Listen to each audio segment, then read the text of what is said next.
नमस्कार, म प्रदीप लोहागुन। कार्यक्रमको यो बहसको सत्रमा अघि पनि प्यानलिस्टहरूको परिचय आइसकेको छ, तैपनि औपचारिक रूपमा फेरि एकपल्ट म प्यानलिस्टहरूको परिचय दिन चाहन्छु। मसँग जय क्याक्टस हुनुहुन्छ, समालोचक जय क्याक्टस, कवि वासुदेव पुलामी अनि कवि मनोज बोगटी। विषय छ दार्जिलिङे नेपाली साहित्य अब कता। हिजो साँझको बसाइमा हामी अनौपचारिक रूपमा पनि यो विषयमाथि अलिकति छलफल गर्दै थियौँ। थाहा छैन यो विषय आयोजकले दार्जिलिङे नेपाली साहित्य अब कता भनेर दार्जिलिङको जुन भौगोलिक क्षेत्र छ त्यसलाई मात्रै कन्फाइन गर्नु खोजेको हो, अथवा दार्जिलिङ कुनै समय एउटा भनिन्छ एउटा कल्चरल क्यापिटल अथवा सांस्कृतिक राजधानी सांस्कृतिक केन्द्र थियो। भारतको जम्मै कुराहरूको, भारतीय नेपालीहरूको साहित्यको, संस्कृतिको, सिनेमाको अथवा सृजनशील कामहरूको चाहिँ एउटा केन्द्र थियो। त्यसले दार्जिलिङ त्यो हिसाबमा प्रतिनिधित्व गराएर दार्जिलिङे नेपाली साहित्य अब कता भनिएको हो कि भन्ने पनि एक खालको, म आफैलाई पनि एक खालको असमञ्जस, एक खालको कन्फ्युजन छ। तैपनि म तिनैजना प्यानलिस्टहरूको एउटा सहमति बनाएर हामी मनोजजी, वासुजी, जय दाजु, हामी यसलाई भारतीय नेपाली मानौँ कि दार्जिलिङकै नेपाली साहित्य मात्रै मानौँ, के मानौँ? पहिला सुरुमा हामी यसलाई भारतीय नेपाली नै मान्नुपर्छ होला। अहिले केन्द्र भञ्जनको कुरा छ, कालिम्पोङबाट इस्यु उठिरहेछ, होइन कालिम्पोङको साहित्य किन नमान्ने, त्यस्तो होला। त्यसैले यो भारतीय नेपाली साहित्यकै प्रसङ्गमा जानु राम्रो होला। किनभने यो विषय आजका विमर्शहरू, आजका डिस्कोर्सहरू फरक छन् राजनैतिक रूपमा, साहित्यिक रूपमा। हिजो दार्जिलिङ जे थियो आज सायद त्यही नरहला। आजको कुराहरू फरक प्रकारले आइरहेका छन्, त्यो पनि एउटा विमर्शको विषय छ। त्यसले गर्दा अहिले कमसेकम हामी प्यानलमा बसेकोहरूले यसलाई आम सहमति बनाएर भारतीय नेपाली साहित्य भन्नेसम्म हामी चर्चा गरौँ।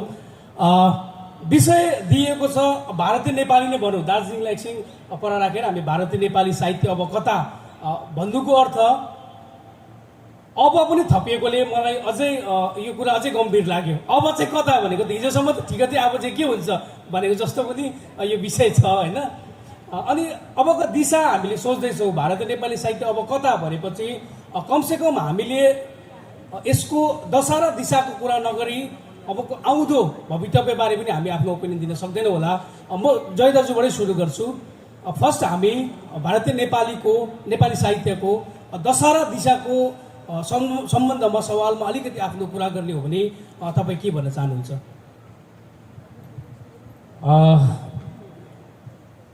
साहित्यको प्रवाहलाई हेर्दाखेरि चाहिँ साहित्य चाहिँ एउटा अन्डर करेन्टमा चाहिँ एउटा ठुलो एउटा प्रवाह हुन्छ।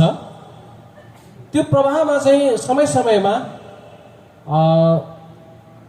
एउटा वैचारिक झिल्काहरू त्यहाँ उड्दो रहेछ। जस्तै आयमिक आन्दोलन भयो। अब सायद यो गति र दिशाको अपेक्षित एउटा एन्सर चाहिँ यो नै होला भन्ने मलाई लागेर म भन्दैछु। आयमिक आन्दोलन भयो, त्यसपछि आएर यो सङ्क्रमण, विचलन, समावेशी हस्तक्षेप गर्दै यो अहिले अब किनारीकरण नाम छोड्नु हुँदैन, फेरि समस्या हुन्छ। भनौँ जति पनि अहिले भारतीय नेपाली साहित्यमा साहित्यिक आन्दोलनहरू चलिरहेको छ त्यो चाहिँ विगत 2010 देखि यता चाहिँ केही ठप्प जस्तो महसुस भइरहेको छ। र नेपालका एकजना विद्वान हामी सबैले चिनेका डाक्टर गोविन्दराज भट्टराई भन्नुहुन्छ कि यदि कुनै आन्दोलनहरू चाहिँ यसरी समय समयमा आएन भने चाहिँ त्यो साहित्यमा चाहिँ एक प्रकारको स्थिरता आउँछ अरे। र त्यस्तो साहित्यिक आन्दोलनहरूले चाहिँ केही एउटा नयाँ विचार चाहिँ एउटा प्रादुर्भाव गर्ने काम गर्दछ अरे। र सायद अबको दार्जिलिङ साहित्य कता भनेर सायद यस्तै आन्दोलनहरूको अपेक्षा एउटा एन्सर खोजेको हो कि भन्ने चाहिँ मैले महसुस गरेको छु। र त्यो दृष्टिकोणले हेर्दाखेरि चाहिँ मैले पढ्दै आएको, मैले पढिरहेको, अहिले मेरो अध्ययनको दिशालाई हेर्दाखेरि चाहिँ म चाहिँ भारतीय नेपाली साहित्यले चाहिँ अब गर्नुपर्ने काम चाहिँ अब मतलब त्यो दिशामा जानुपर्ने जस्तो लाग्छ मलाई चाहिँ। मतलब गइसकेको छ तर त्यसलाई खुलेर भन्न सकेको छैन। सबैले त्यही कुरालाई नै काम गरिरहेका छन्, तर त्यो नाम लिनु चाहिँ डराइरहेको छ। त्यो चाहिँ हो उत्तराधुनिकतावाद। र त्यतापट्टिको जुन अब चाहे त्यो सङ्क्रमण भनोस्, चाहे समावेशी भनोस्, चाहे विचलन भनोस्, चाहे त्यो हस्तक्षेप भनौँ, त्यो काम चाहिँ हो उत्तराधुनिकतावादकै काम हो। तर त्यसलाई नामाकरणमा चाहिँ आफ्नो स्थानबाट, आफ्नो परिधिबाट, आफ्नो आफ्नो परिप्रेक्ष्यबाट त्यो नाम दिने काम चाहिँ भइरहेको छ। र अबको साहित्य चाहिँ त्यो विषयमा चाहिँ अझै ओपनली खुलेर आउनुपर्ने हो कि भन्ने चाहिँ मलाई लाग्छ।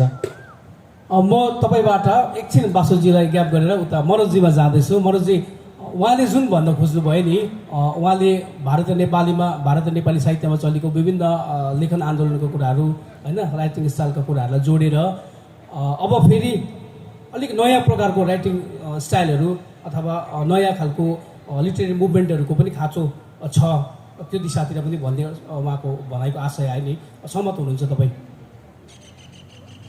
दाजुको कुरा हो है, दाजुको कुरा हो। अब त्यो पनि ठिकै होला।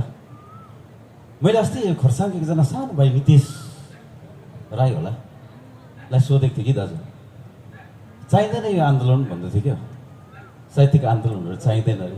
प्रदीप दाजुले पनि त्यसै भन्नुभयो के। मैले यसो सोचेँ के चाहिँ गर्छ यो आन्दोलनले, केही पनि नगर्दो रहेछ जस्तो पनि लाग्छ होला होइन।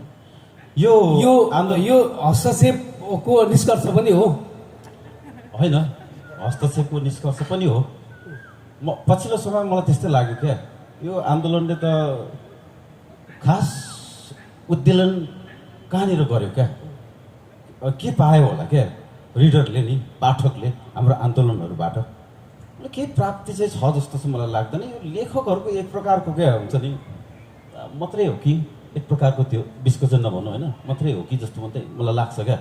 खासमा राइटिङ चाहिँ अब खासमा दशा र दिशा दुईवटा चिज छ।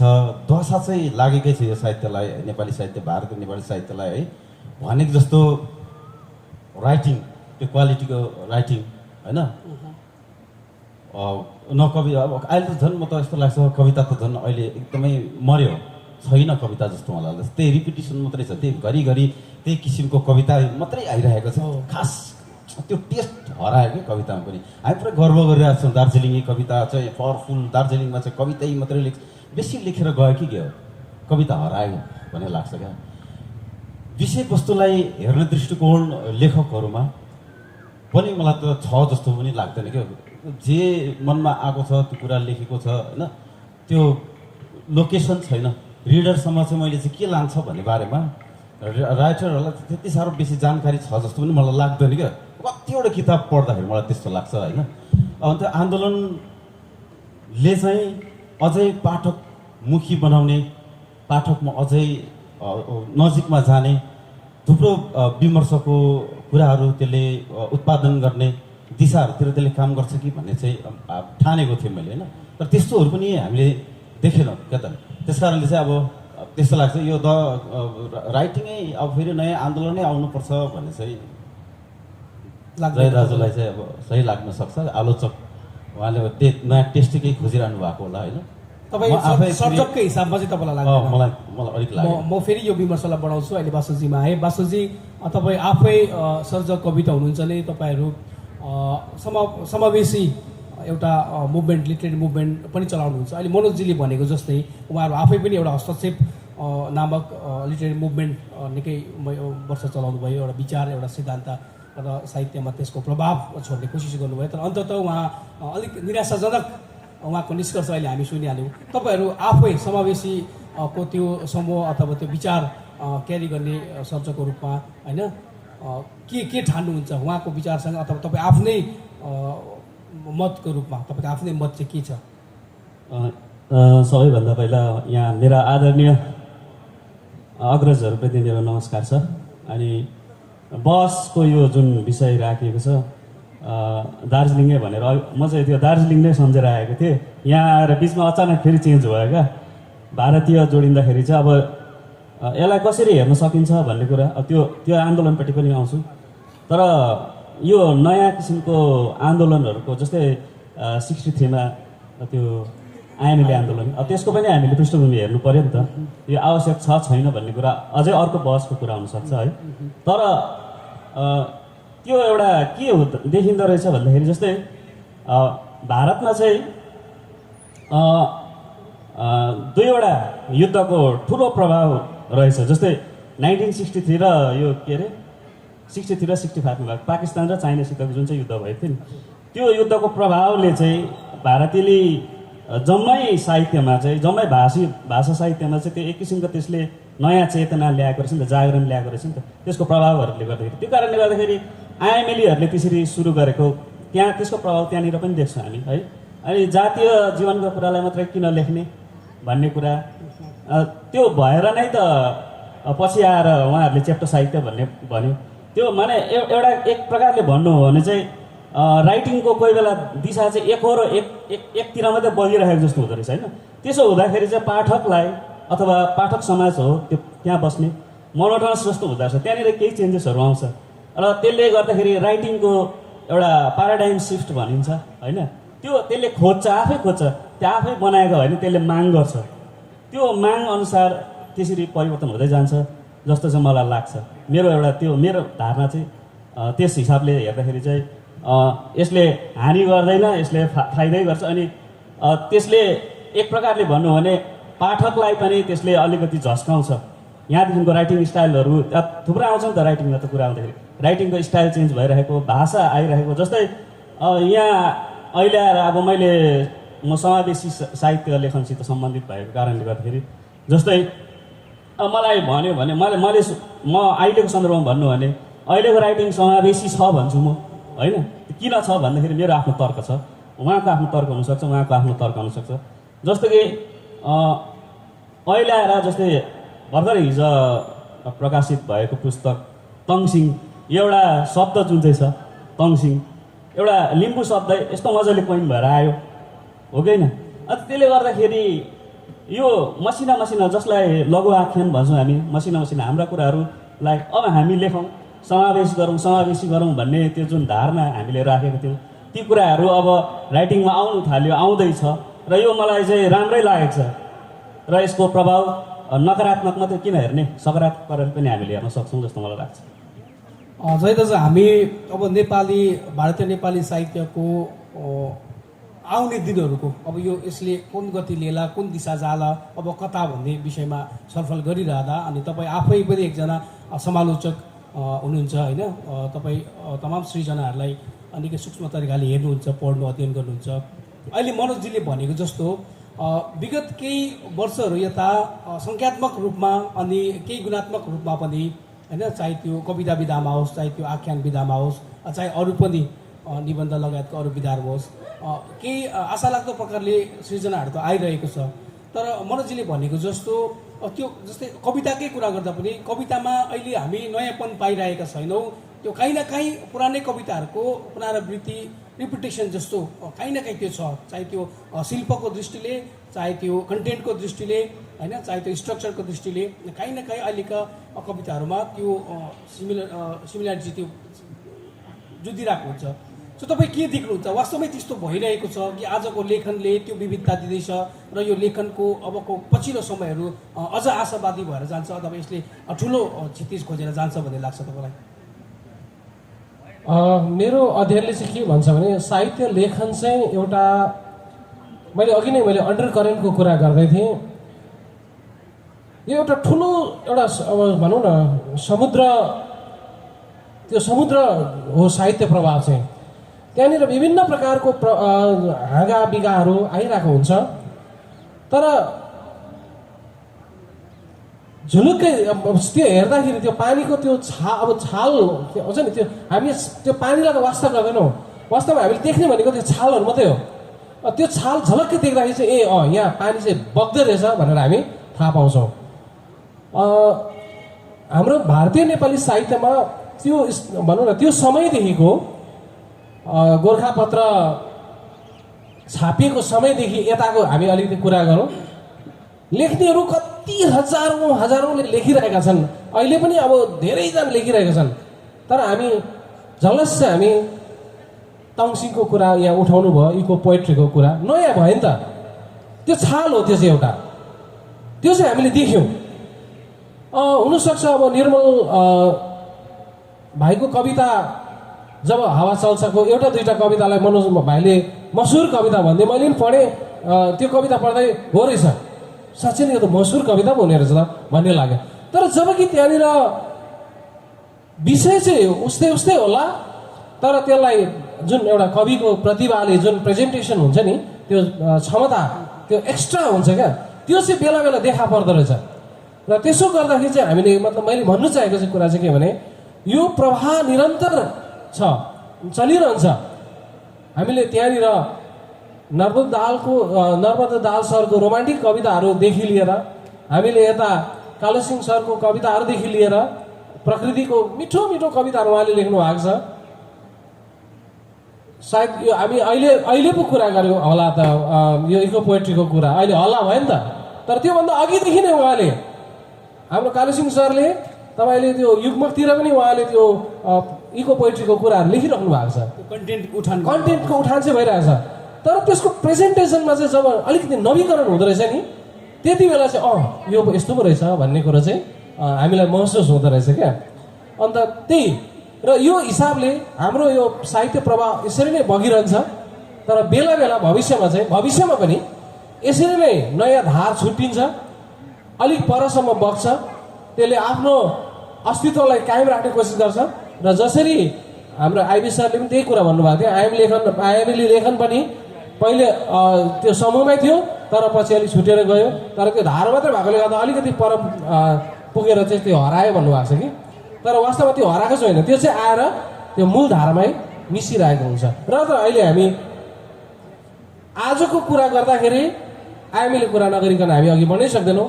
त्यसरी नै भोलिका अन्वेषक पाठकहरूले यो जुन आज चलेका आन्दोलनका, जुन काव्यिक आन्दोलनका कुराहरू छन्, साहित्य लेखनका कुराहरू छन्, जुन वैचारिक आन्दोलनका कुराहरू छन्, त्यो कुरो चाहे आख्यानमा होस् या कवितामा होस् उहाँहरूले चर्चामा उठाउनेछन्।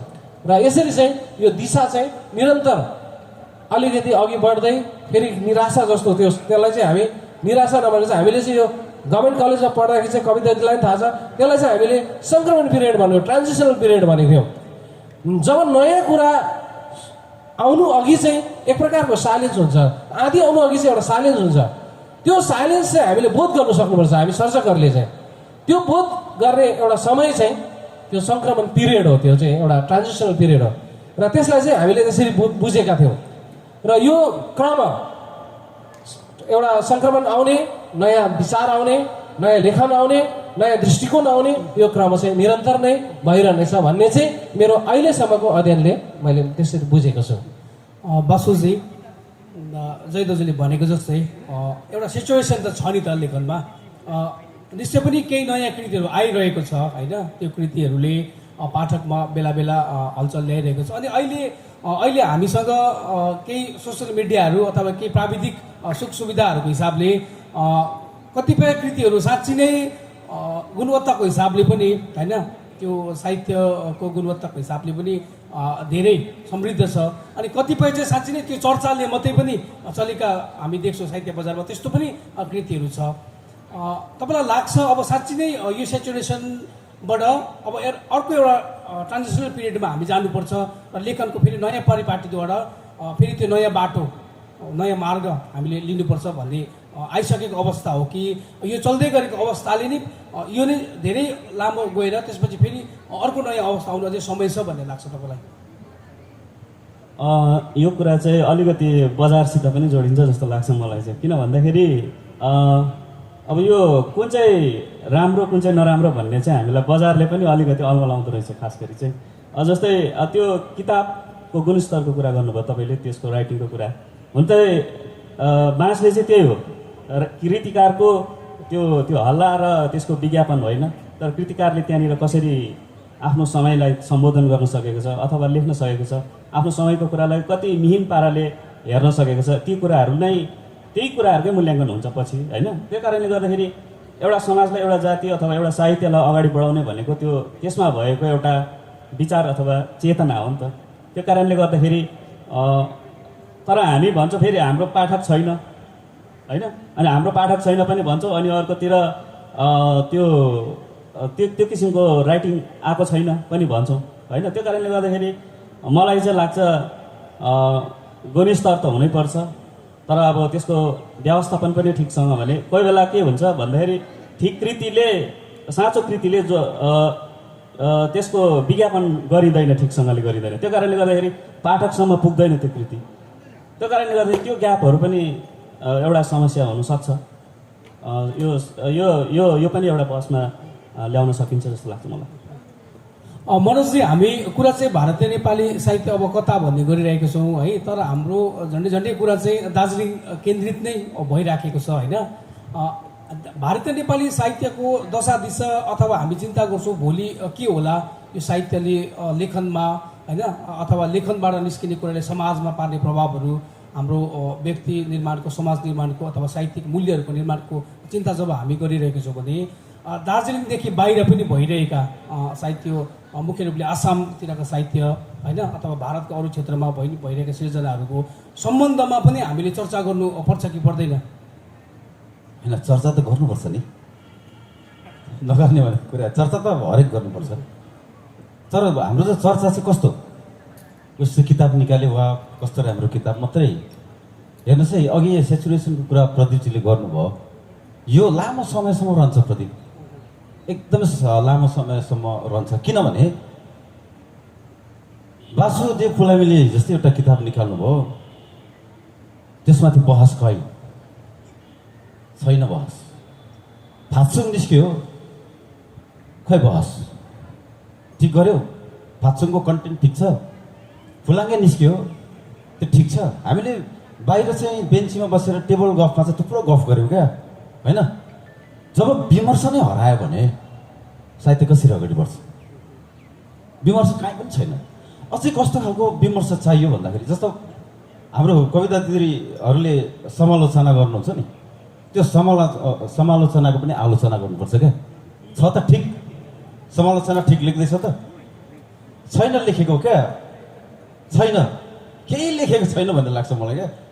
जस्तो हो, म याद गर्छु क्या, निर्मला पुतुल भन्ने एकजना कवि हुनुहुन्छ, म उहाँलाई पुरा फलो गर्छु। भर्खरै जेसिन्ता केर्केटा भन्नेलाई पनि फलो गर्दैछु। भर्खर उसको ईश्वर र बजार भन्ने कविता निस्केको छ हिन्दीमा। म उनीहरूसँग गफ गर्छु कि, अन्त तिमी यो के अरे जेसिन्ता, तिम्रो किताब चाहिँ पढे, आदिवासीदेखि बाहिर के पनि छैन त भन्छ। म जे हुँ म त्यही लेख्छु नि होइन, म जे हुँ म त्यही लेख्छु नि। मलाई आदिवासीदेखि बाहिर किन जानु छ? जानै छैन। मभित्र यति बेसी कुरा छ, यति बेसी कुरा छ, कसैले लेखेकै छैन। त्यस कारणले हामी सबैभर त्यही लेखिरहेका छौँ। अहिले भारतमा आदिवासी लिटरेचर चाहिँ मेन स्ट्रिमको डिस्कोर्समा छ। हाम्रो लिटरेचर कहाँ छ डिस्कोर्समा? छ जस्तो मलाई लाग्दैन। डिस्कोर्स निर्माणै भएको छैन क्या। अनि यसरी कसरी हुन्छ? अब जस्तो अघि हामीले यहाँ कुरा गऱ्यौँ कविता होइन, तपाईँले जुन अहिले सवाल एउटा उठाउनु भयो, हामीले नेसनल डिस्कोर्समा लाने कन्टेन्ट अथवा नेसनल डिस्कोर्समा लाने पाठ्य सामग्री होइन के बनाउँदैछौँ त? पाठ्य सामग्री, साहित्यको पाठ्य सामग्री के बनाउँदैछौँ त? त्योमा लेख्दैछौँ त? हामीले लेखेनौँ भने त्यो नेसनल डिस्कोर्समा कसरी पुग्छ त? होइन, लेखित राखेकै छौँ, कम्ती छ। जस्तै उदाहरणको रूपमा म लिन्छु होइन, फात्सुङको बङ्गला अनुवाद पनि आयो, इङ्ग्लिस अनुवाद पनि आयो, अब हिन्दीको पनि आउँछ होला, आउँछ नि त, बिस्तारै बिस्तारै आउँछ। हिजो यहाँनिर एकजना फिल्म मेकर स्याम्पेन नै होला होइन, उहाँले भन्दै हुनुहुन्थ्यो क्या, हामीले फिल्म यहीँ मात्रै बनाएर यहीँ मात्रै देखाउने त होइन होला, हाम्रो अडियन्स अरू छ। अरू अडियन्समा हामी जाँदा चाहिँ हाम्रो लिटरेचरमा के जान्छ, हामी त्यहाँ कसरी प्रतिनिधित्व हुन्छ, हामीलाई लिटरेचरले कसरी प्रतिनिधित्व गर्छ, हाम्रो अनुहार कस्तो हुन्छ, हाम्रो आर्टले हामीलाई चाहिँ बाहिरकोहरूले पढ्दाखेरि त हामीलाई पढ्ने हो नि होइन, हामीलाई चाहिँ कस्तो देख्छ होला क्या। अनि हामी चाहिँ जहिले त्यही हामी यी बिचको द्वन्द्वहरू, सानसानो कुराहरू होइन, जस्तै फात्सुङको कुरा गऱ्यौँ भने लडाइँ गोर्खाल्यान्डको भनिएको छ, भिलियनै छैन त्यहाँ। भिलियन त सरकार हो नि त होइन, सरकारसँग लडाइँ गरेको हो नि त, सरकारै छैन त्यहाँ उपस्थित। फुलाङ्गेकोमा पनि सेम त्यही छ। फुलाङ्गेमा पनि सिपिएम र गुरामुको झगडा छ। बबिताको अहिले आउँदै आएको किताबमा पनि त्यही छ। उसको त नन फिक्सन भयो होइन। बाहिरकोले पढ्दाखेरि हामीलाई कसरी पढ्छ होला, पहिला त लेखक त त्यो बारे सचेत हुनुपर्छ होला। एक त जुनै पनि किताब अनुवाद हुनसक्छ, भोलि ढ्याङ्गे अनुवाद भइदियो अरे गयो त्यो किताब। अनि हाम्रो अनुहार चाहिँ हामीले त्यो के अरे इनहेरिटेन्स अफ के भन्ने लसको बारेमा चाहिँ पुरा गुनासो गऱ्यौँ। किन गुनासो गऱ्यौँ भन्दाखेरि चाहिँ त्यहाँ चाहिँ हाम्रो अनुहार ठिक भएन अरे क्या। किन राइटर चाहिँ किरण देसाई हो नि त, बाहिरको हो नि त, बाहिरकोले हामीलाई के देख्छ त्यही लेख्छ। तर हामी आफैले देखिरहेको कुरा चाहिँ किन हामी लेख्दैन त? किरण देसाईले लेखिदिन्छ नि त होइन। ऊ त एकछिन आउँछ, पाहुना बस्छ, आन्दोलनकालमा यसो वरिपरि हेर्छ, गुन्डागिरी गरेको जस्तो देख्छ, के देख्छ त्यही लेखिदिन्छ।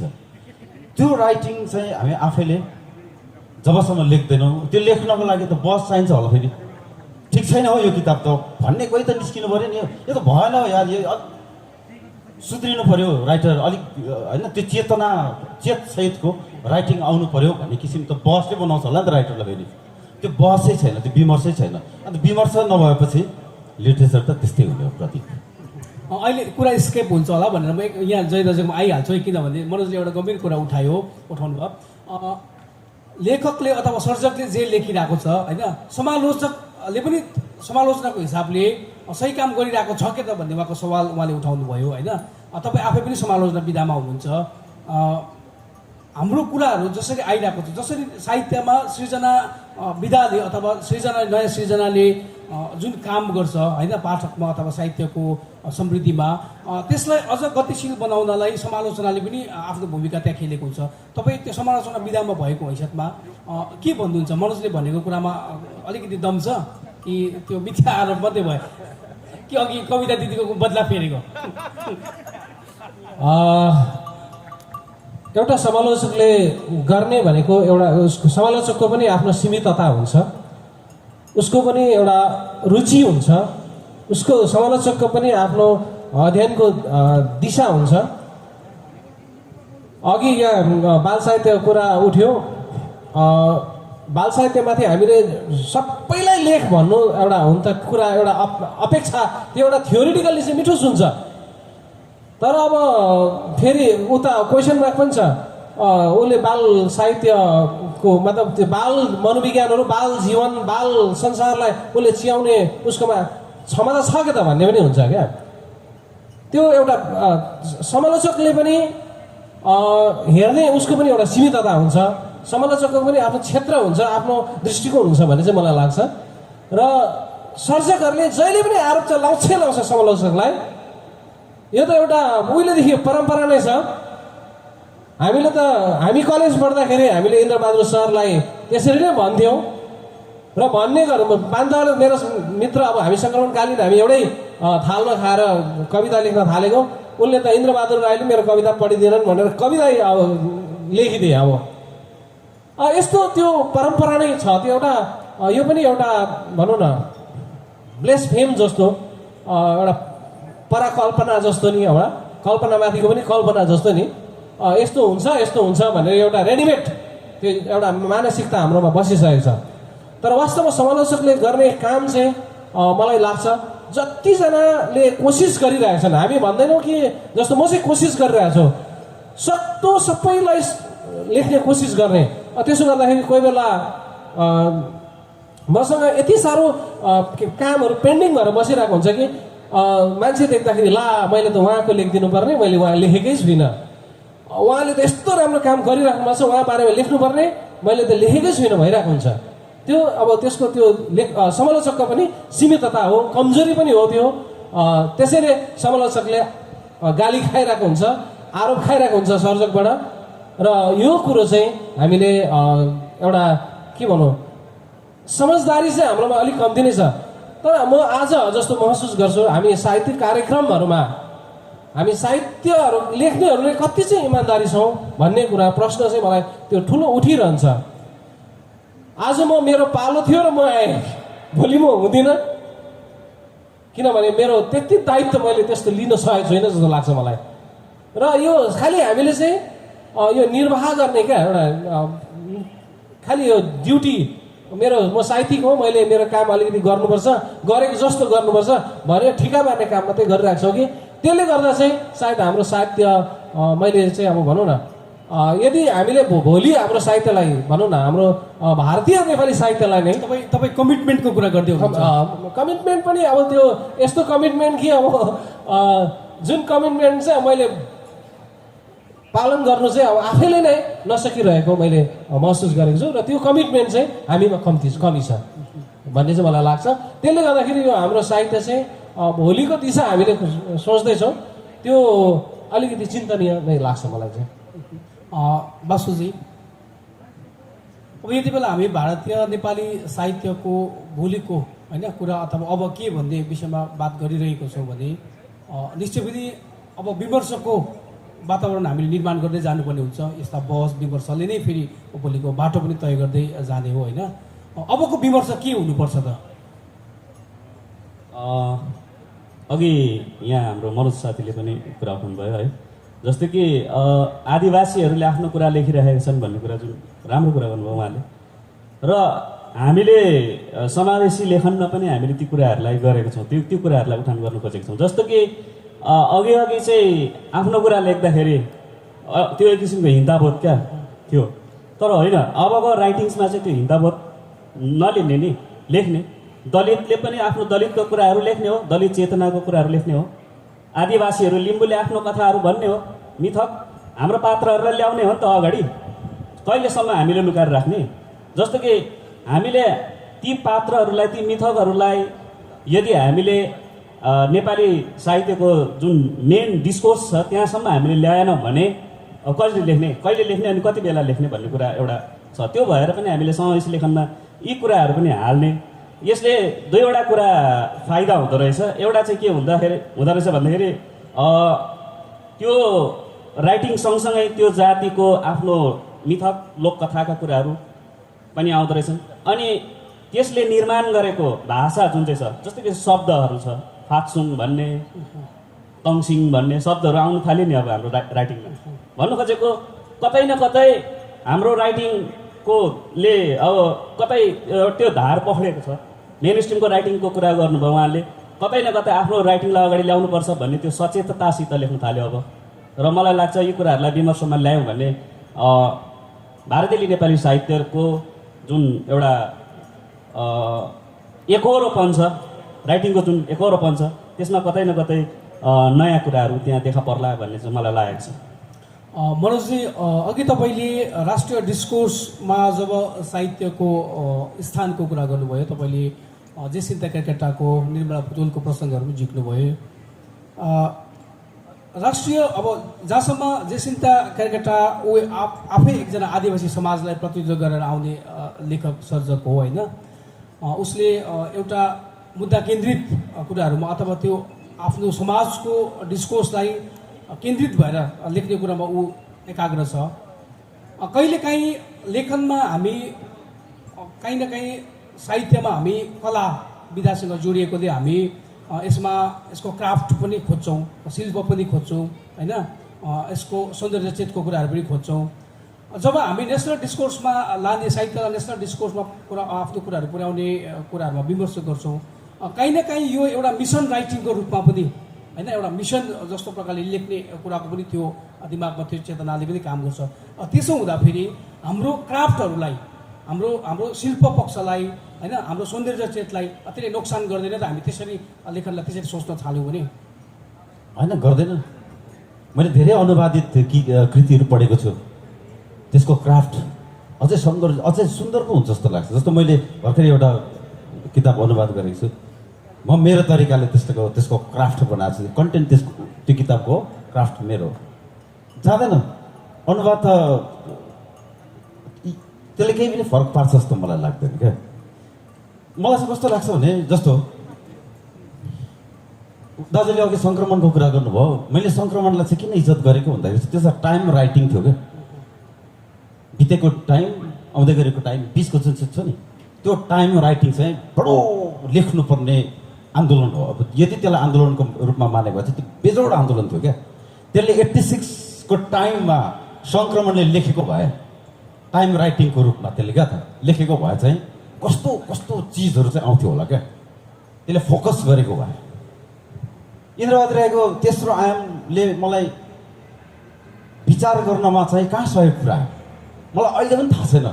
त्यस रामले मलाई के सिकायो समाज दृष्टिकोण त दिन्छ होला नि त, समाजलाई हेर्ने दृष्टिकोण दिन्छ होला, आर्टलाई हेर्ने दृष्टिकोण दिन्छ, केही न केही त दिन्छ होला नि।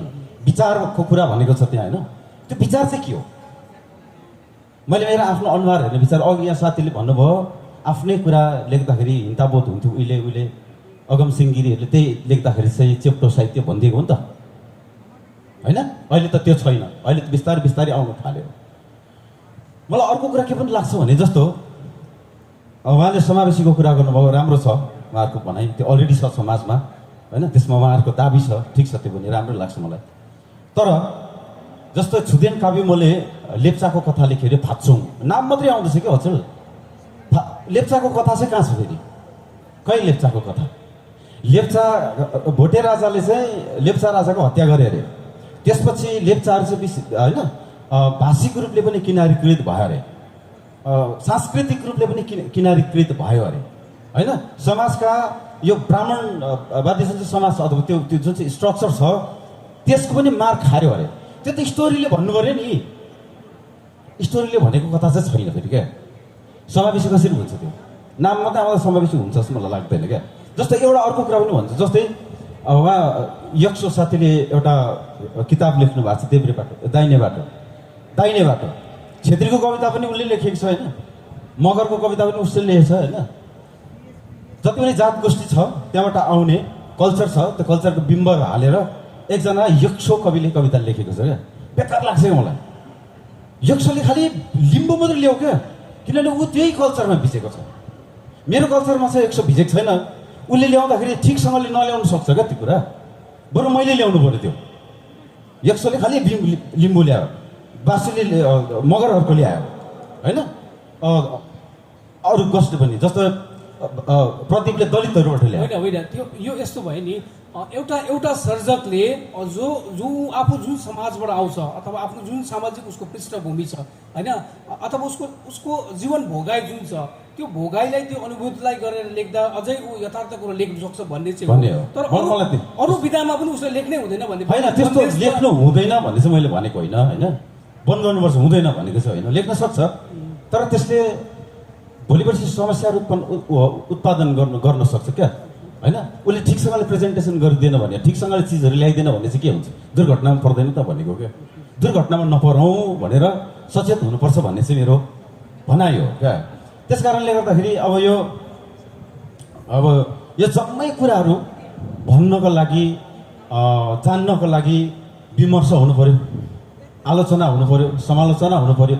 समालोचनामा यस्तो चिजहरू आउनु पऱ्यो, होइन? हिजो यहाँ सरले भन्दै हुनुहुन्थ्यो आर्ट चाहिँ बजारमा गएपछि हराउँछ भन्दै हुनुहुन्थ्यो सरले। सही भनेको थियो। म त बजारमा गएपछि त आर्टलाई हेरेर किन्छु फेरि। कसरी हरायो त्यो आर्ट? हराएको छैन नि आर्ट त। म त कुन चाहिँ चिज किताबले चाहिँ कुन आर्टमा कुरा भन्दैछ, कुन आर्ट फर्मबाट आफ्नो कन्टेन्ट भन्दैछ, म त त्यो हेरेरै किन्छु भनेपछि मूल्य त हराउँदैन रहेछ मेरो दृष्टिकोणमा। तर सरले त भन्नुभयो। अब यस्तो कुराहरूमा कहिले विमर्श हुन्छ होला क्या? यो त विमर्शको कुराहरू भयो नि त, केही विमर्श भएको छैन। त्यस कारणले यस्तो छ राइटिङ, जहाँ छ त्यही छ जस्तो मलाई लाग्छ क्या। त्यति हो, अरू कुरा केही छैन। बासुजी फेरि एकपल्ट तपाईँकोमा आएँ, होइन? विमर्शै नभएको त होइन, विमर्शको प्रयास चाहिँ भइरहन्छ। तर हाम्रो भारतीय नेपाली साहित्यको समाजले जति विमर्श माग्छ, होइन, जति बहस माग्छ, अथवा जुन हिसाबमा सृजनाहरू आइरहेको छ, राइटिङ स्टाइलहरू आइरहेको छ, कन्टेन्टहरू आइरहेको छ, अनि त्यो कन्टेन्टलाई हामी जहाँ उठाउन खोज्दैछौँ अथवा जहाँ पुर्याउन खोज्दैछौँ त्यो दिशामा चाहिँ सही विमर्श भएको छैन चाहिँ मनुष्यको कुरा हुनसक्छ, होइन? मैले भन्नु नजानेको होला, तर कुरा त्यही हो, होइन? अनि तर निश्चय पनि विमर्श हुनैपर्छ। आज कमसेकम यो अभ्यास आज हामीलाई पुस्तक मेलाले पनि एउटा अवसर दिएको छ, होइन? यो पनि एउटा त्यो दिशाको एउटा प्रयास नै हो, त्यो एउटा पाइला नै हो नि त। हामी कमसेकम यहाँ बसेर भोलिको नेपाली साहित्य अथवा अबको नेपाली साहित्य, भारतीय नेपाली साहित्यको दिशा बारे चर्चा गर्दैछौँ, होइन? अब हामीसँग समय कति छ? अघिल्लो सेसनले त धेरै समय लिएको थियो, हामीलाई त्यति समय उपलब्ध हुन्छ कि हुँदैन। अनि अघिको बस निकै रोचक पनि भएको थियो, रमाइलो भएको थियो। हाम्रो सायद तपाईँलाई त्यति रोचक लागिरहेको छ छैन, है? जे होस्, अब विषय गम्भीर छ। बासुजी भारतीय नेपाली साहित्यको कुरा अब हामीले गर्दै गर्दा होइन लेखनलाई लिएर जुन जुन गम्भीरता होइन जुन सिरियसनेस अथवा सर्जकहरूमा त्यो विषयप्रतिको लगाव होइन त्यसले त्यसलाई सही प्रकारले उठान गर्नुपर्ने कुरामा सर्जकहरू त्यो सौन्दर्य चेतको हिसाबले होस् होइन चाहे त्यो कन्टेन्ट राइटिङको हिसाबले होस् कतिको सचेत लाग्छ तपाईँलाई भोलिको लेखनलाई भोलिको नेपाली साहित्यलाई समृद्ध गर्ने दिशामा हामी कतिको त्यो कन्सियसली लेखिरहेको छौँ त्यो चेतनाबोध अथवा त्यो दायित्वबोध हामीमा कति छ आजको सर्जकहरूमा होइन त्यो चाहिँ अघि यहाँ जय दाजुले पनि भन्नुभयो है हुन्छ त्यो आन्दोलनहरू जसरी त्यो डाँडा जस्तो भएर उठेको त्यो निरन्तर बगिरहँदाखेरि उठेको त्यो एउटा उहाँले जुन राम्रो उदाहरण दिनुभएको थियो मलाई भन्नु आएन त्यो पानीको त्यो के भन्नुभएको थियो नि छाल जस्तो नि त्यो चाहिँ खास गरी त्यो साँच्चै त्यो निरन्तर बगिरहने न हो त्यसले सिफ्ट गरिबस्छ त्यो कारणले गर्दाखेरि अब जस्तै अब हस्तक्षेप विचलनहरू आए विचलनपछि किनारीकरणको कुराहरू आए त्यसपछि हस्तक्षेपीहरू आए त्यसपछि फेरि हामीले समावेशीको कुराहरू गऱ्यौँ यता निमा निचीहरूले उत्तर लीला लेखनको कुराहरू गरे त्यो एक प्रकारले त्यसले त्यो सिफ्ट चाहिँ गरिबस्छ त्यसले त्यसको मतलब कतै न कतै त्यो राइटिङलाई लिएर जसले लेखिरहेका छन् उनीहरूले त्यसको दायित्व त वहन गर्नै पऱ्यो नि त्यसको जिम्मेवारी त लिनै पऱ्यो नि नत्र भने त त्यो एक प्रकारले भन्नु भने त पाठकलाई भ्रमतिर हुँकाएको जस्तो पाठकलाई यसो अलमा लागेको जस्तो मात्रै भयो नि त र त्यो त्यतापट्टिको राइटिङमा जति काम गरिरहेका छन् अग्रजहरूले पनि गरिरहेका छन् र आजका सर्जकहरूले पनि गरिरहेकै छन् भन्नुपर्छ जस्तो मलाई लाग्छ तर अब त्यसमा प्रत्येक सर्जकको आफ्नो आफ्नो दायित्व हो अब तैँले गर भनेर त भन्नु मिल्दैन जस्तै समूहमा पनि तैँले लेख्नै पर्छ त भन्नु मिल्दैन त्यो त उसले आफूले आफ्नो सचेतता अनुसार गर्ने हो त्यो चाहिँ त्यस्तो लाग्छ म फेरि एकपल्ट जय दाजुकोमा आएँ अघि बासुजीले भन्नुभयो म तपाईँकोबाट पनि त्यो उत्तर चाहन्छु तपाईँ अब मूलत समालोचना विधामा बढी भएकोले तपाईँले भनेको कुरा कहीँ न कहीँ समालोचकले भनेको कुरा अथवा समालोचना विधासँग भएका मानिसहरूको प्रतिनिधित्व कुरा जस्तो पनि हुन्छ होइन मैले त्यो बासुजीलाई सोधेकै प्रश्न तपाईँलाई दोहोऱ्याउँछु अब विमर्शको बाटो अब हामी भारतीय नेपाली साहित्यको कथा भन्ने सवालमा विमर्शको बाटो के हुनुपर्छ त अब आज नै मैले यो बाटो हुनुपर्छ भनेर तोक्नु चाहिँ सायद मेरो त्यो के अरे आगो भुप्रोमा हात हाल्नु जस्तो मात्रै होला तर मैले देखेको चाहिँ जस्तो म अहिले हाम्रो साहित्यलाई चाहिँ अलिकति सिरियसनेस नै म अलिकति जिम्मेवारी लिनुपर्छ भने मैले कमिटमेन्टको कुरा चाहिँ मैले सिरियसनेसको कुरा गरेको डाक्टर कविता लामाले समालोचना लेख्दा बबिजामा संस्मरण लेख्नुभयो कि दामी दामी दामी कमेन्ट कम्ती होइन समालोचना खोइ विमर्श खोइ के दामी छ मैले त्यहाँ भेटेको चाहिँ मेरो पठनले भेटेँ मैले गर्दैछु अब एउटा घोषणा त्यहाँ मैले बाल समाजको अवधारणा भनेर मैले त्यो तपाईँले त्यही शीर्षकमा पाउनुहुन्छ बाल समाजको कुराको विमर्श चाहिँ अब हाम्रो हुनुपर्ने अर्को त्यही प्रसङ्गमा बबिता मादेनको त्यो 1986 पढिसकेपछि अब यो मतलब नयाँ दिशा चाहिँ यसरी अब क्रिएट हुनु पऱ्यो नि त अब हामीले नै ल्याउनु पऱ्यो हामीले साहित्यमा यो ज्ञानको संसार छ अहिले एउटा ज्ञानको संसार छ नि त्यो ज्ञानको समाज पनि हुँदो रहेछ क्या त्यो नलेज सोसाइटी त्यो नलेज सोसाइटीको बारेमा पनि हामीले कुरा गर्न भ्याएकै छैनौँ त्यो चाइल्ड सोसाइटीको बारेमा हामीले कुरा गर्न भ्याएकै छैनौँ अनि यता भारतीय नेपाली साहित्यमा चाहिँ नि नारीहरूले किन होला संस्मरण नलेखेको हाम्रो पुरुष लेखकहरूले चाहिँ भनौँ न धेरै संस्मरणहरू आफ्नो जीवनीहरू लेखेका छन् कि केले बाँध्यो होला नि त्यो नारीहरूलाई त्यो आफ्नो संस्मरण आफ्नो त्यो पोका त्यो मनको गाँठो खोल्नु चाहिँ केले रोकेको होला त्यो विमर्श किन भएन त्यो भइदिएको भए नि सायद हामीसँग थुप्रै बाबिता मादेनहरू जस्तो साहसी लेखिकाहरू हामीले पाउँथ्यौँ होला क्या। त्यो हामीले कमी महसुस गरेका छौँ। र अबको साहित्यले चाहिँ अब यस्तै कुराहरूमा चाहिँ जुन कुरो हाम्रो समाजमा छ हामी लेखकहरूले हेरि चाहिँ राखेको छौँ कि तर टिप्न डराइरहेको छौँ, त्यो चाहिँ अलिक साहस गर्नुपर्छ जस्तो लाग्छ। जस्तो मनोज बोगटीले राजनीतिलाई टिपिरहेको छ क्या। राजनीतिलाई उसले साहित्यमा नि अब लेख्यो भने नि, मनोज बोगटीले राजनीतिलाई चाहिँ साहित्यमा लेख्यो भने नि साहित्य एउटा राजनीति हुन्छ। यो कुरो साहस हो। तर म सक्दिनँ, म सरेन्डर गर्छु। म राजनीतिलाई साहित्यमा लेख्न सक्दिनँ, सरेन्डर हो त्यो, म सरेन्डर गर्छु। तर यो खालको विमर्श चाहिँ हामी साहित्यमा आउनुपर्छ र त्यसको लागि चाहिँ हामीले पढ्नुपर्छ र पढ्ने संस्कारको निम्ति चाहिँ यस्तो मेला लाग्नुपर्छ। र यो मेला आयोजक समितिलाई चाहिँ धेरै धेरै धन्यवाद भन्छु। यस्तो कुरा चाहिँ हाम्रो वर्षमा यस्तै हुनुपर्छ। पढ्ने संस्कृति नै हाम्रो हराइसकेको छ क्या। अब यो पढ्ने समाज पनि हामीले निर्माण गर्नुपर्छ र तब मात्र यो बहसको पनि कुनै अर्थ लाग्छ होला। अनि हामीले गरेको आन्दोलन पनि मनोज बोगटीले भने जस्तो गुफामा देउसी खेलेको जस्तो चाहिँ नहोस्। जे होस्, हामीलाई दिएको 45 मिनटको समयभित्र हामीले तमाम कुराहरूमा बहस गरेर आजको भोलि नै यसको परिणामहरू पाउँदैनौँ। तर समाजको गतिशीलता त्यति बेला मात्र बनिन्छ जब हामी यस्तो बहसलाई संस्कृति बनाउँछौँ। सवाल छ तपाईँको? हामी केही सवालहरू पनि लिन सक्छौँ नि है।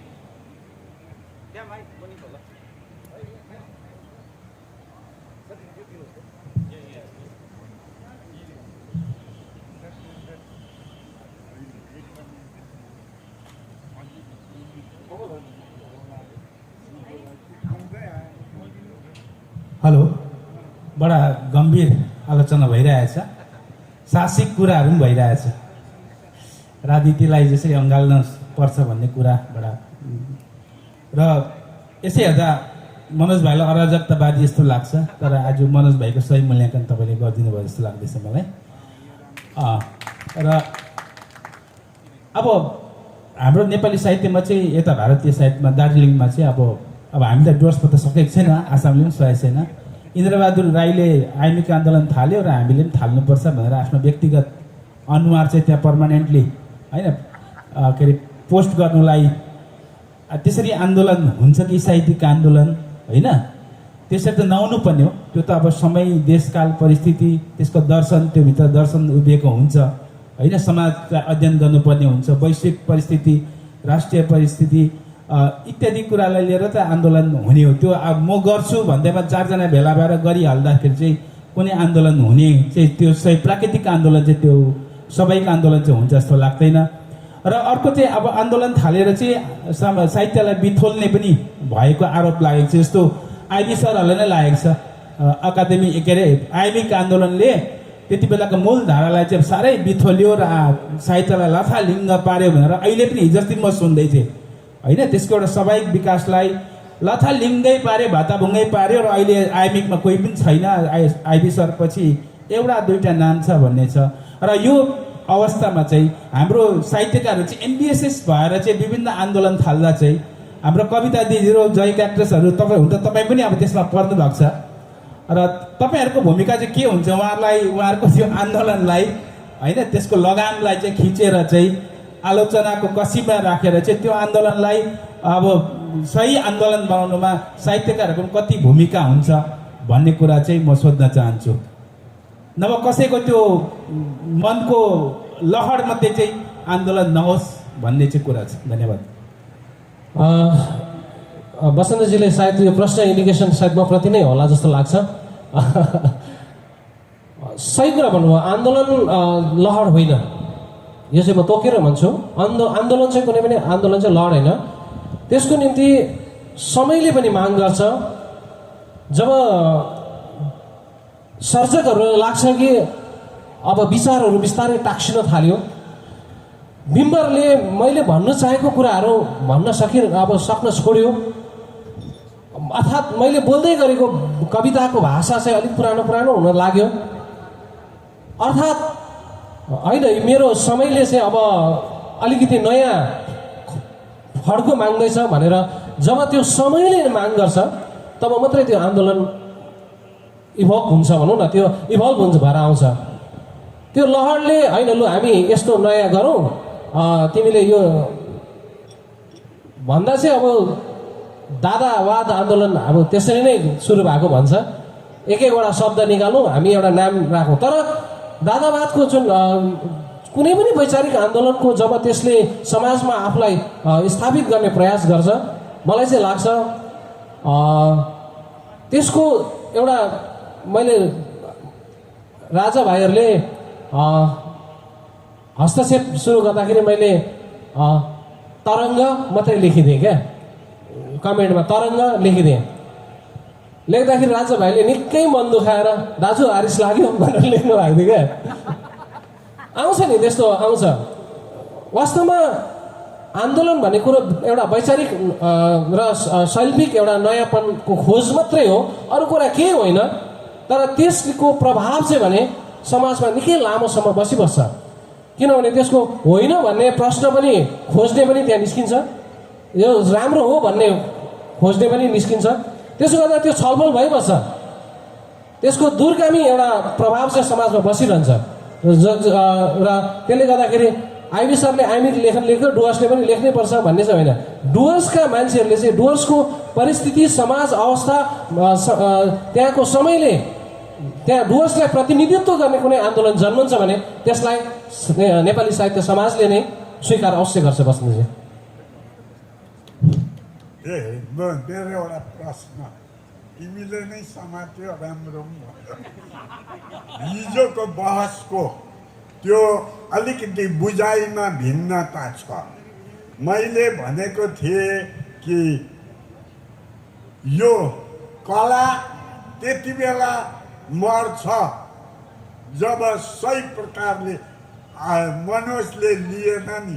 त्यस्तै भन्नुको अर्थ आर्ट फिल्महरू, यो आर्ट फिल्महरू ज्यादा मतलब दर्शक पाउँदैन। किन? उतापट्टि शाहरुख खानको पिक्चरले पुरा पाउँछ, कला त्यति बेला चाहिँ पाठक पाउँदैन भन्ने सेन्स हो त्यो। इन्द्रबहादुर राईको देशकाल को संस्कृतिको देशकाल सचेततामा त्यसमा कलालाई कसरी उपयोगितामा ल्याउने भन्ने कुराहरू छ। तर मैले भनाइ चाहिँ हिजोको मेरो भने हिजोको हुनाले मैले यो आज प्रश्न उठाइहालेँ कि हिजोको। अनि घटना चाहिँ के हो भने आर्ट फिल्महरूमा हामी नै हेर्नु जाँदैनथ्यौँ। हो त्यहाँ चाहिँ कला मर्यो भनेको होइन, कला हरायो भने जाँदै जाँदैन मान्छे हेर्नु।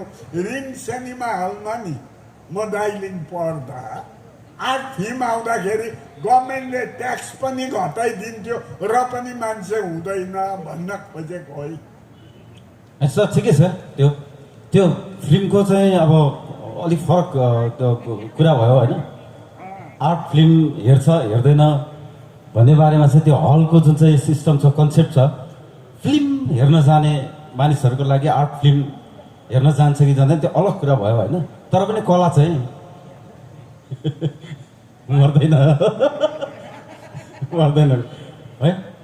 म दाजुको कुरा जस्तै मार्केज छ नि, मार्केजले म्याजिक रियलिजमको कुरा गर्यो नि त होइन। त्यो चाहिँ एउटा राइटिङको मुभमेन्ट भयो है। अन्त मार्केजले चाहिँ के भन्यो भने कोलम्बियामा चाहिँ राजनीतिक परिस्थिति यस्तो गम्भीर भयो कि सोझो कुरा गर्ने नसक्ने भयो क्या। पुलिसले पक्रिने भयो, प्रशासनले चाप्ने भयो। तर मलाई त भन्नु छ कथा, मैले त यो कथा त भन्नै पर्छ समाजमा भन्दाखेरि चाहिँ मार्केसले आमाबाट बोजूबाट आइडिया टिप्यो क्या। बोजूले चाहिँ लोककथा सुनाउनु हुन्थ्यो क्या, उहिले कथा, उहिले नै नानी यस्तो थियो, त्यहाँ राजा थियो, त्यहाँदेखि यस्तो भन्ने कथा जुन सुनाउँछ नि, नानीले सुन्दै गर्दाखेरि चाहिँ नाम चाहिँ राजा छ भन्दैछ बोजूले। तर त्यो त हाम्रै नेता जस्तो छ फेरि, नेतालाई राजा भनेर भन्नु सक्तरी छ भनेर क्या आइडिया निकालेको हो नि त, भन्ने फर्म क्रिएट गरेको हो नि त। समाजले नै, परिस्थितिले नै मुभमेन्टहरू माग्छ कि जस्तो खालको मलाई लाग्छ होइन। समाजले नै माग्छ, आग्रह गर्छ, त्यतिखेर त्यो आन्दोलन दिनुपर्छ भन्ने हो मेरो चाहिँ है। अर्को चाहिँ जस्तो हाम्रो कविता दिदीलाई अलिक सानो कुरा पनि भनिदिइहाल्नु नि, अघि मलाई पुरा भनेको छ नि त। फेमिनिजम होइन, पुरा चर्चा चलिरहेछ अहिले। हाम्रो समाज नेपाली फेमिनिजम कहाँ छ? गोर्खा फेमिनिजम। फेमिनिजमले जस्तो बबिताको एउटा किताबमा एउटा सानो किस्सा छ क्या, त्यसमा चाहिँ बबिताको आमालाई के लान्छस् भनेर भन्दाखेरि चाहिँ मलाई चाहिँ ठुल दिदी के दिदी पो नाम त बिर्से दिनु भनेको रहेछ दाइजोको रूपमा, साइली दिदी हो त्यस्तै के होइन। यो किताबभित्र फेमिनिजम चाहिँ अब त्यहाँ फेमिनिजम कहाँ छ? त्यो कस्तो फेमिनिजम? त्यो फेमिनिजमले के लाउँछ के लाउँदैन होला यसलाई क्या। हाम्रो राइटिङहरू जस्तो कोमल केरुङ अघि दिदीले कुरा गर्नुभयो, मलाई यो नयाँ पुस्ताको सबैभन्दा बलियो किताब लाग्छ त्यो। 5वटा कथा बेजोड छ त्यहाँ क्या, कुरै गर्दैन। अब दिदीले भन्नुभयो नि त्यो किशोरहरूलाई जुन त्यो मोलेसन त्यस्तो के हुन्छ नि, त्यसको त त्यत्तिको पावरफुल त्यत्तिको ब्युटिफुल तरिकाले त्यो कथा कसले पनि भनेको छैन यहाँ क्या। त्यहाँभित्रको फेमिनिजम के अरे हाम्रो फुलाङ्गेकोमा बोजू छ नि एकजना बस्नेती बोजै, त्यहाँ फेमिनिजम। फुलाङ्गेको के अरे हाम्रो भातसुङको त्यहाँ महिला अब त्यहाँ कुरा पनि हुन्छ, कति बाहिर गफ टेबलमा गफ मात्रै हुन्छ, खै फेमिनिजम के लाग्यो क्या। अब विमर्श चाहिँ यतातिरै जानुपर्छ होला नि दाजु। मनोजजी म तपाईँलाई एकदम ल मैले त्यति भन्नु थियो दिदी। दुःख सायद तपाईँलाई दुःख साथ इन्टरप्ट गर्नु चाहे होइन। हामी अर्को बहसको विषयमा पनि हामीले अलिक छोयौँ, नारीवाद फेमिनिजमको एउटा यो बेग्लै बहसको विषय हो। वास्तवमा आज हामीलाई जुन सब्जेक्ट दिएको छ, आज हामी विभिन्न विषयहरूमा हामीले बहस गर्ने चेष्टा गऱ्यौँ। अनि मैले अघि पनि भने हामीलाई दिएको समय सीमाभित्र हामीले आजको भोलि नै बहस गरेर नेपाली साहित्यको नयाँ दिशा हामी तय गरी हाल्न सक्दैनौँ। तर यो बहसले, यो विमर्शले, यो आलोचनाको हाम्रो संस्कृतिले, यो पद्धतिले जब निरन्तरता पाउँछ, जब हाम्रो समाजमा यो संस्कृति भएर स्थापित हुन्छ, त्यसपछि हाम्रो साहित्यले पनि नयाँ उचाइ पाउँछ। र कमसेकम हामी यो बहसको कल्चरलाई यसरी नै अघि बढाइराखौँ। आगामी दिनमा पनि हामी यो बहस को यो संस्कृतिलाई यसरी नै कहीँ न कहीँ साहित्यिक कार्यक्रमहरूमा हामी जारी राखौँ। र अहिले मलाई आयोजक पक्षबाट पनि यो सत्रलाई यही समाप्त गरिदिने दबाब पनि आइरहेको छ। त्यसले गर्दाखेरि जम्मै प्यानलिस्टहरूलाई तपाईँहरूको मतको लागि, तपाईँहरूको सहभागिताको लागि धन्यवाद दिन चाहन्छु। सबैलाई धन्यवाद। र हामी बहसकर्ताहरूको पक्षबाट पनि आयोजक मण्डलीलाई धेरै धेरै धन्यवाद जनाउन चाहन्छौँ। हाम्रो कुरा मनोयोगले सुनिदिनु हुने हाम्रो आदरणीय अग्रज महानुभाव, सम्पूर्ण जति पनि महानुभाव हुनुहुन्छ उहाँहरूलाई पनि हामी आभार प्रकट गर्दछौँ। र भविष्यमा यो बहसको क्रमशः यसरी नै निरन्तर होस् भन्ने अपेक्षा पनि राख्दछु। धन्यवाद।